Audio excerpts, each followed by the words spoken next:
Oziq-ovqat mahsulotlariga allergiyangiz bormi? Unda sizga qiziqarli bir ma'lumot to'g'risida aytib beraman. Bizda bemorlar kelganda bemorlar aynan oziq-ovqat mahsulotlariga allergiyam bor deydi. Allergiyam bor, shuni yesam shu yerda bezovta qilyapti deydi.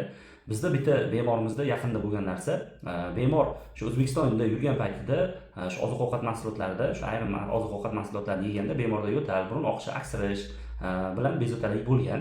Lekin men Dubayga borib, dam borganimda shu mahsulotlarni yeganimda hech qanday allergiyam bezovta qilmadi. Aynan shu mahsulotlarni yana hammasini ko'p miqdorda yedim, lekin allergiyam umuman qo'zimadi.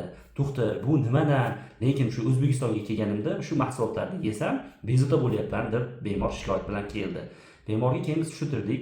Ya'ni perikrozni allergiya degan narsa bor. Misol uchun ayrim o'to'lan, daraxtlar yoki ayrim bir respiratorniy bo'lgan allergiyangiz bo'lsa, oziq-ovqat mahsulotlari shularni qo'ziydigan mavsumida yoki shu davrda sizni yeganingiz allergiyangizni kuchaytirishga sababchi bo'ladi deb tushuntirdik. Keyinchalik bemorni tekshirib o'qib ko'rganimizda boshqa bir o'to'lan, changlar, ya'ni polinozniy allergiyasi bor bo'lib chiqdi va ularga biz aksid terapiya muolajasi o'tkazdik.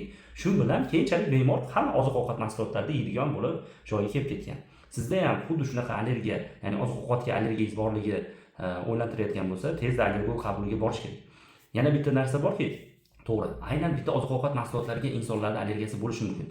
Bunda bemorlar O'zbekistonda yeydimi, Rossiyada yeydimi yoki Yevropada yoki boshqa joydagi havo almashtirgan borganda yeganda ham bir xil shikoyat bo'laveradi. Ya'ni farqi yo'q.